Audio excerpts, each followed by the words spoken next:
Ngalan ng Ama at ng Anak at ng Espiritu Santo. Amen. Ang pagpapala ng ating Panginoong Heso Kristo, ang pag-ibig ng Diyos Ama, at ang makikipagkaisa ng Espiritu Santo naway sa inyong lahat. At sumaiyo rin. Mga kapatid, tinipon tayo bilang mga kaanib na angkan ng Diyos, kaya dumulog tayo sa maawaing Panginoong nagpapatawad ng lubos. Sinugong tagapagpagaling sa mga nagsisisi, Panginoon, kaawaan mo kami. Panginoon, kaawaan mo kami. Dumating na tagapag-anyayang mga makasalanay magsisi, Kristo, kaawaan mo kami. Kristo, kaawaan mo kami. Nakaluklok ka sa kanan ng Diyos Ama para ipamagitan kami. Panginoon, kaawaan mo kami. Panginoon, kaawaan mo kami. Kaawaan tayo ng makapangyarihang Diyos, patawarin tayo sa ating mga kasalanan at patnubayan tayo sa buhay na walang hanggan. Amen. Manalangin tayo. Ama naming makapangyarihan, lagi mong lingapin at patnubayan kaming mga kabilang sa iyong angkan. Sa tanging pag-asa naming ikaw ang nagbibigay, kami tangkilikin mo at laging subaybayan sa pamamagitan ni Yesu Kristo kasama ng Espiritu Santo magpasawalang hanggan. Amen. Umupo ang lahat.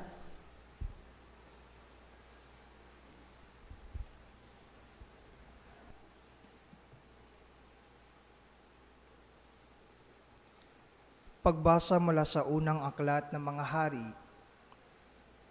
Nang matanda na si Solomon, nahikayat siya ng mga kanyang asawa, taga-ibang bansa na sumamba sa kanilang mga Diyos-Diyosan. Hindi siya nanatiling tapat sa Panginoon. Hindi niya sinundan ang halimbawa ni David na kanyang ama. Sumamba siya kay Astarte, ang Diyos-Diyosan ng mga Sidonyo, at kay Nikom, ang kasuklam-suklam na Diyos-Diyosan ng mga Amonita. Ginawa nga ni Solomon ang ipinagbabawal ng Panginoon at hindi niya sinundan ang halimbawa ng kanyang amang si David na naglingkod ng buong katapatan sa Panginoon.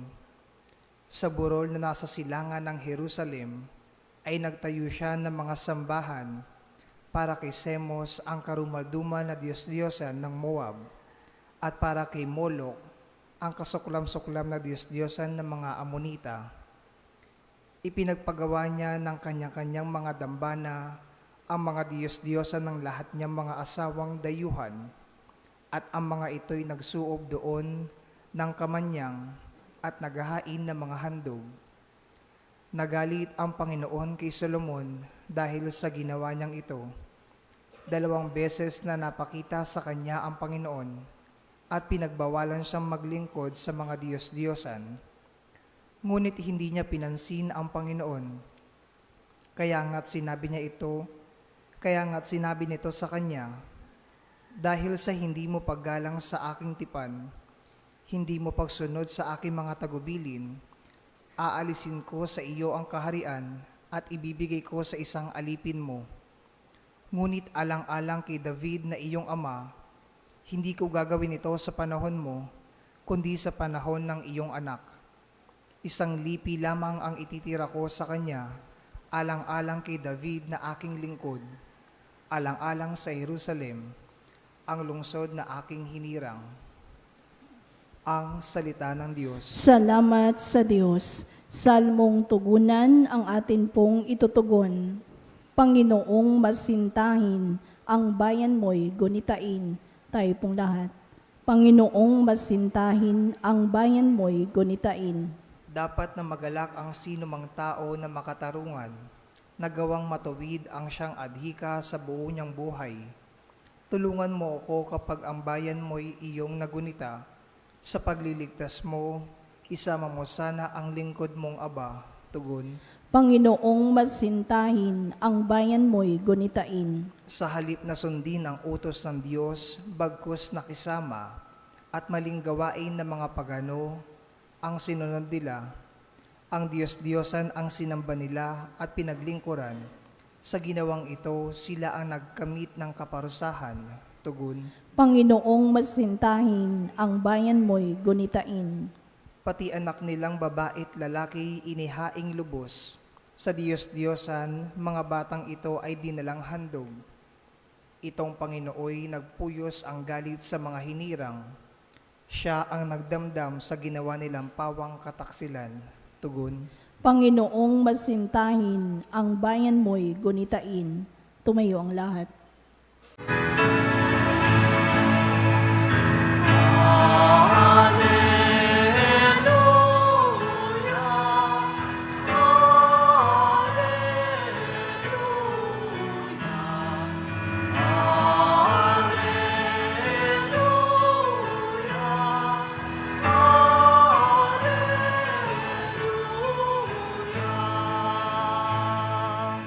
Inyo ang Panginoon. At sumaiyo rin. Ang mabuting balita ng Panginoon ayon kay San Marcos. Papuri sa iyo, Panginoon.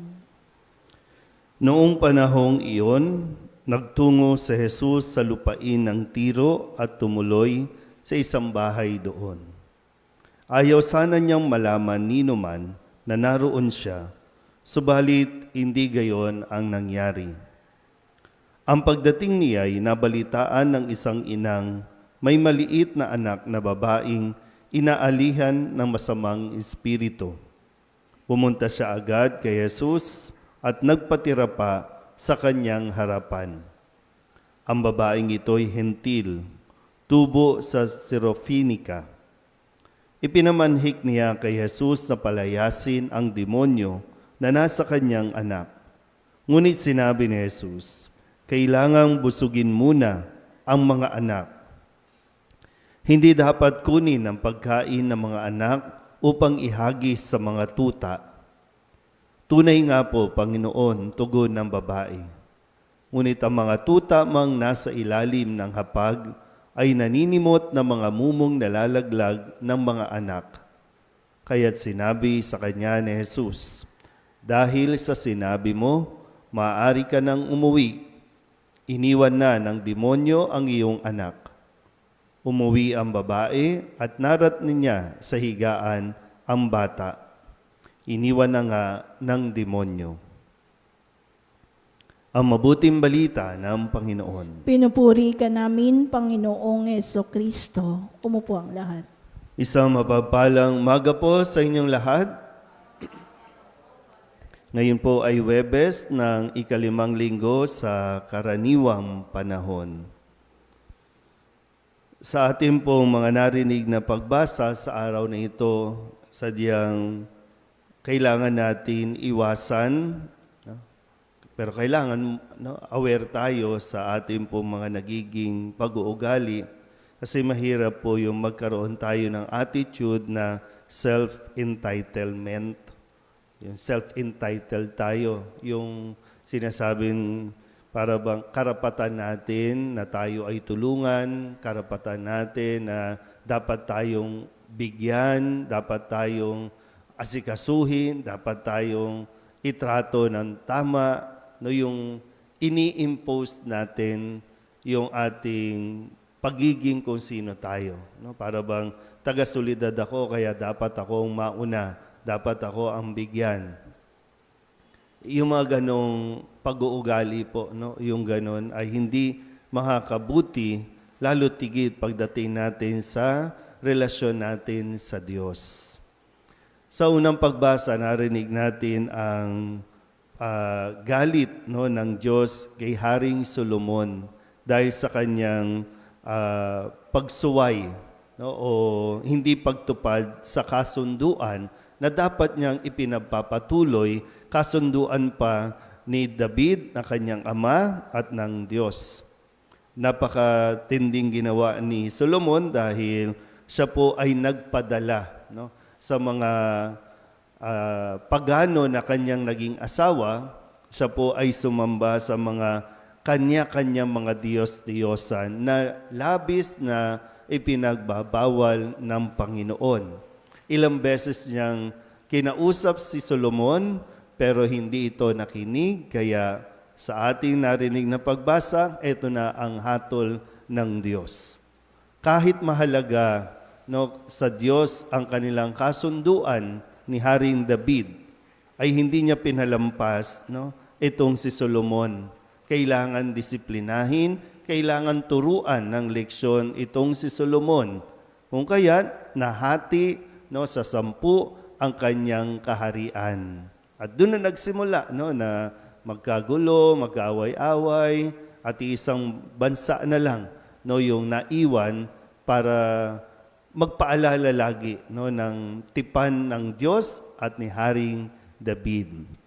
So, kung titingnan niyo yung kasaysayan ng Israel, iisang bansa lang ito pero naghiwa-hiwalay dahil lamang sa pagsuway ng hari o ng Israel sa kanilang kasunduan sa Diyos.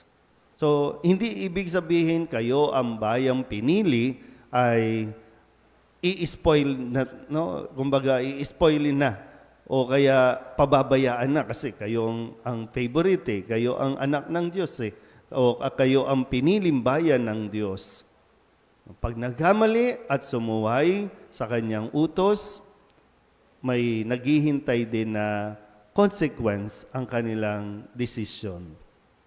Kaya nga sa Ebanghelyo, isang babae na lumapit kay Jesus na itinuturing na hintil o pagano, hindi kabilang sa lahi ng Israel, pero ang tingin ng mga Hudyo para sa kanya ay isang pagano.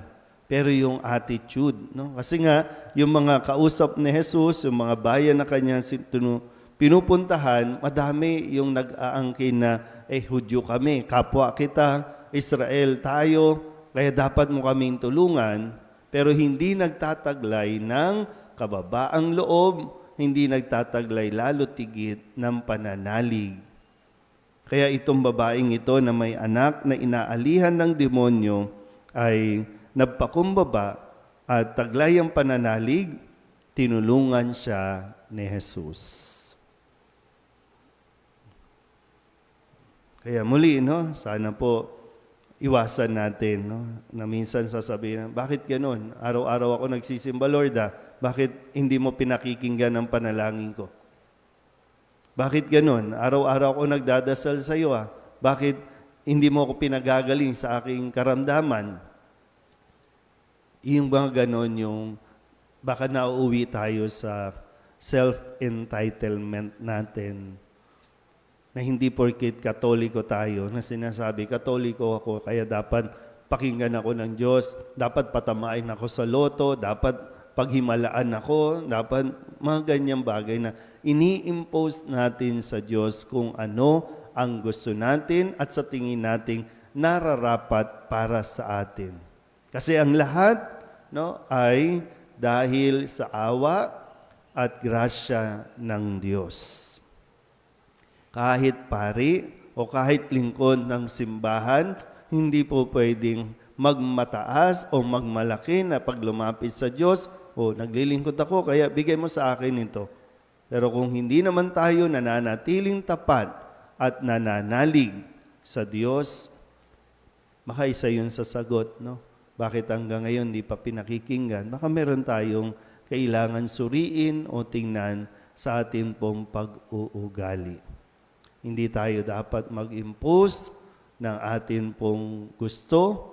Ang kailangan lang, katulad ng babae sa Ebanghelyo, ay manatili tayong nagpapakumbaba sa harapan ng Diyos, lalo tigit taglay ang pananalig. At pag sinabing pananalig, naniniwala tayo sa Diyos. Amen?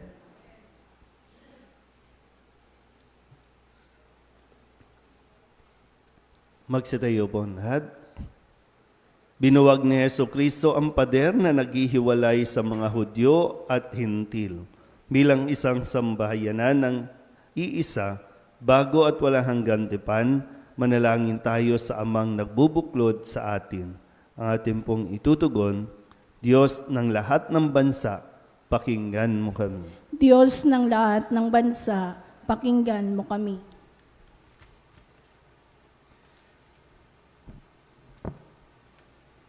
Ang simbahan sa buong daigdig, naway maging daluyan ng awa, kapayapaan at pag-ibig ng Diyos.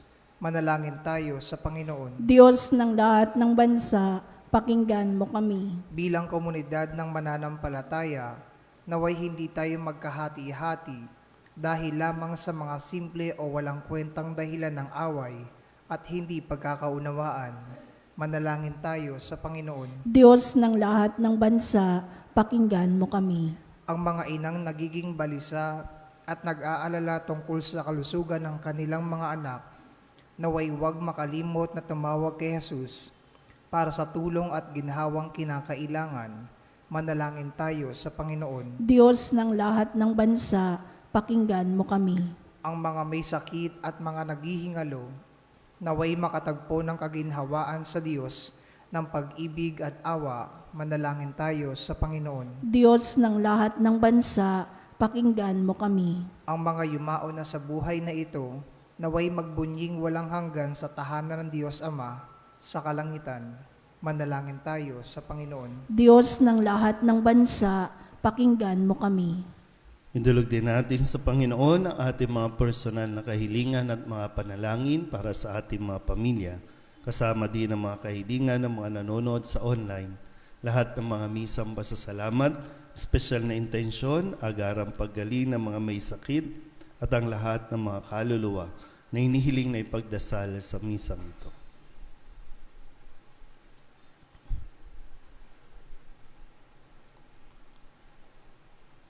Ang lahat ng ito inihiling namin sa ngalan ni Kristong aming Panginoon. Amen. Umupo ang lahat.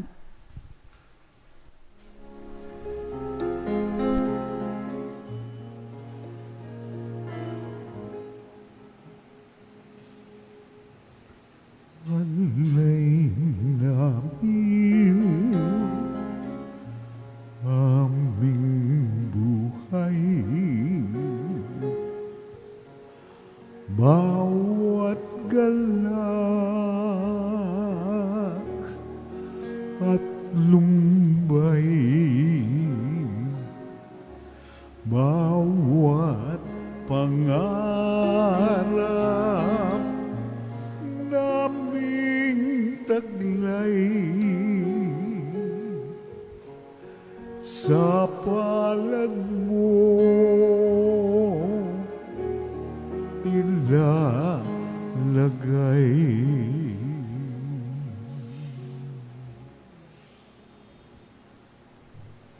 Manalangin kayo mga kapatid upang paghahain natin ang kalugdan ng Diyos Amang makapangyarihan. Tanggapin nawa ng Panginoon itong paghahain sa iyong mga kamay, sa kapurihan niya at karangalan sa ating kapakinabangan at sa buong sambayanan niyang banal.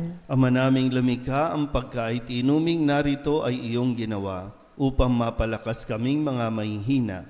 Ipagkaloob mong ito ay aming mapagsaluhan bilang pakikinabang sa buhay mong pangmagpakailanman sa pamamagitan ni Jesucristo kasama ng Espiritu Santo magpasawalang hanggan. Amen. Sumainyo ang Panginoon. At sumaiyo rin. Itaas sa Diyos ang inyong puso at diwa. Itinaas na namin sa Panginoon. Pasalamatan natin ang Panginoong ating Diyos. Marapat na siya ay pasalamatan. Ama naming makapangyarihan, tunay ngang marapat na ikaw ay aming pasalamatan sa pamamagitan ni Jesucristo na aming Panginoon. Utang na loob ang nagbubunsod upang gunitain ang kamatayan niya para kami buhayin. Pagtitiwala ang sanhi ng ligayang di malilimot sa pagkabuhay niyang sa aming kaloob. Pag-asa ang dahilan ng pagiging handa para sa pagbabalik niyang totoong dakila. Kaya kaysa ng mga anghel ang sisiawin ng papuri sa iyo, nang walang humpay sa kalangitan, kami nagbubunyi sa iyong kadakilaan.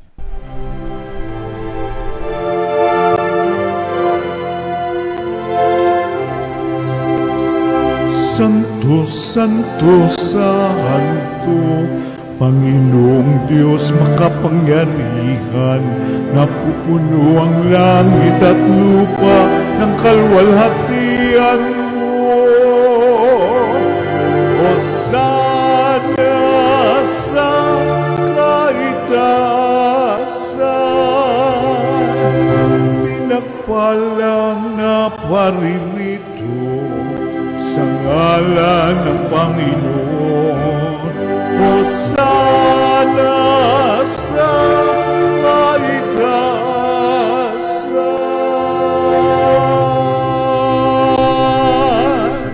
Ama naming banal, ikaw ang bukal ng tanang kabanalan. Kaya't sa pamamagitan ng iyong Espiritu, gawin mong banal ang mga kaloob na ito upang para sa aming maging katawan at dugo ng aming Panginoong Heso Kristo. Bago niya pinagtiis ang kusang loob na maging handog, inawakan niya ang tinapay, pinasalamatan kaniya, binaghati-hati niya iyon, iniabot sa kanyang mga alagad at sinabi, "Tanggapin ninyong lahat ito at kanin, ito ang aking katawan na ihahandog para sa inyo."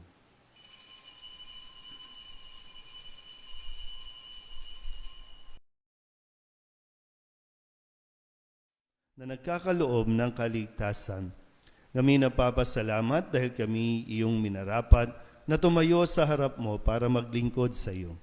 Isinasamo namin kami magsasalo-salo sa katawan at dugo ni Kristo ay mabuklod sa pagkakaisa sa pamamagitan ng Espiritu Santo. Ama, lingapin mo ang iyong simbahang laganap sa buong daigdig.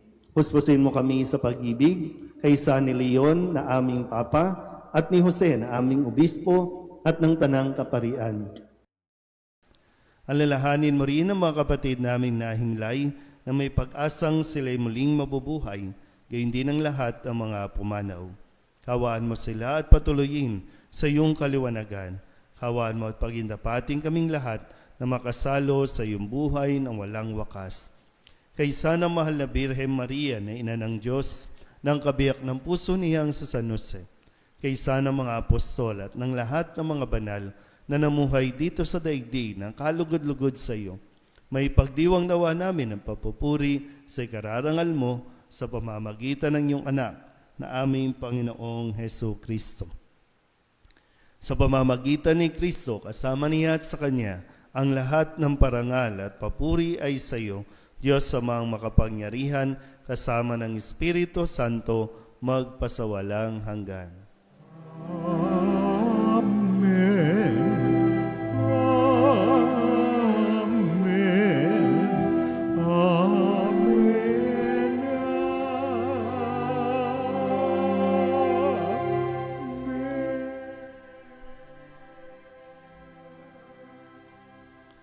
Sa tagubili naman nakagagaling na utos at turo ni Jesus sa Panginoon natin at Diyos, ipahayag natin ang lakas loob.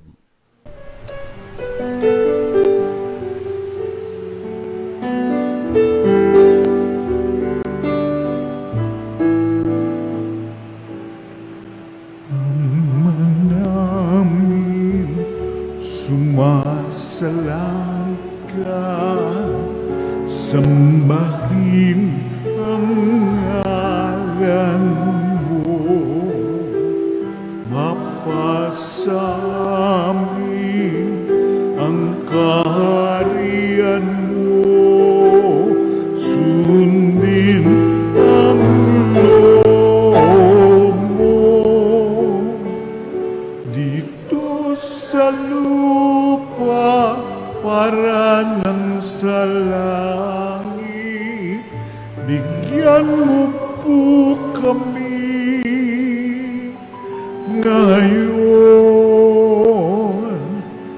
ng aming kakanin sa araw-araw at patawarin mo kami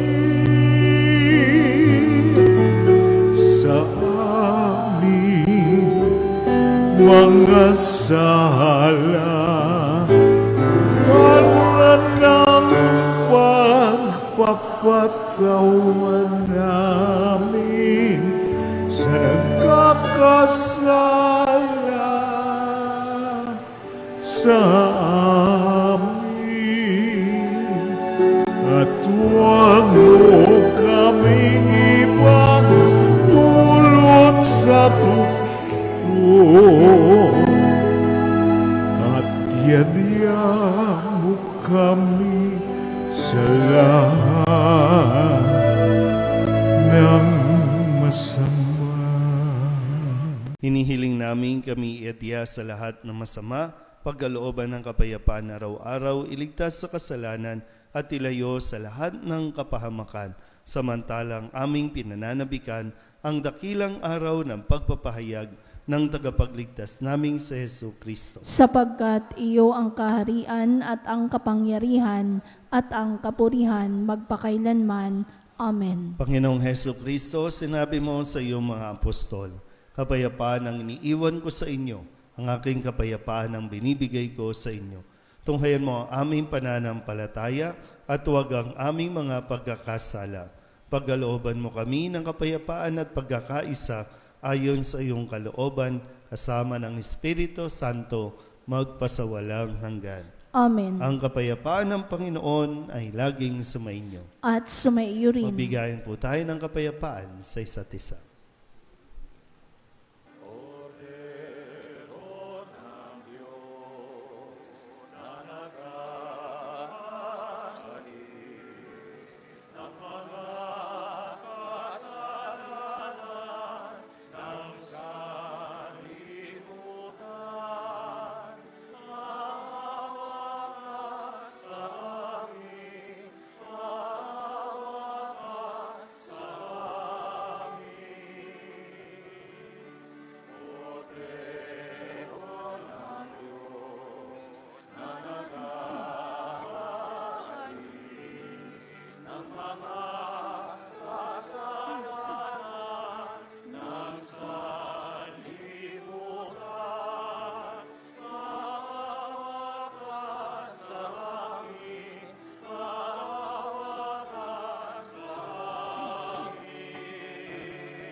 Ito ang kordero ng Diyos. Ito ang nag-aalis ng kasalanan ng sanlibutan.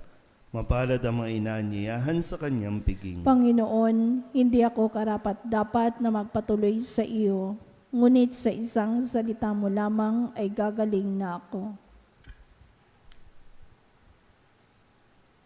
Katawan ni Kristo. Amen.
Manalangin tayo.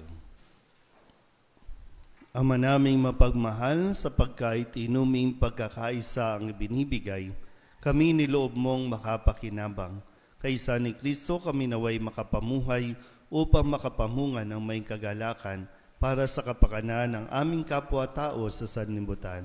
Sa pamamagitan niya, kasama ng Espiritu Santo, magpasawalang hanggan. Amen. Sumainyo ang Panginoon. At sumaiyo rin. At pagpalain kayo ng makapangyarihang Diyos, Ama at Anak, at Espiritu Santo. Amen. Tapos sa banal na misa, humayo tayo sa kapayapaan ni Kristo. Salamat sa Diyos. Magandang umaga po.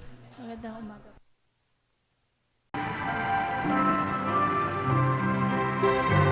Nuestro Padre Jesus Nazareno, sinasamba ka namin, pinipintungo ka namin, aral mo ang aming buhay at kaligtasan.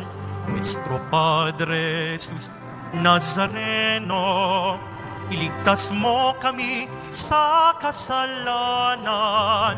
Ang krus mong kinamatayan ay sagisag ng aming kaligtasan. Nuestro Padre Jesus Nazareno, dinarangal ka na amin. Nuestro Padre Jesus Nazareno, nilulwalhati ka namin. Nuestro Padre Jesus Nazareno, dinarangal ka na amin. Nuestro Padre Jesus Nazareno, nilulwalhati ka namin.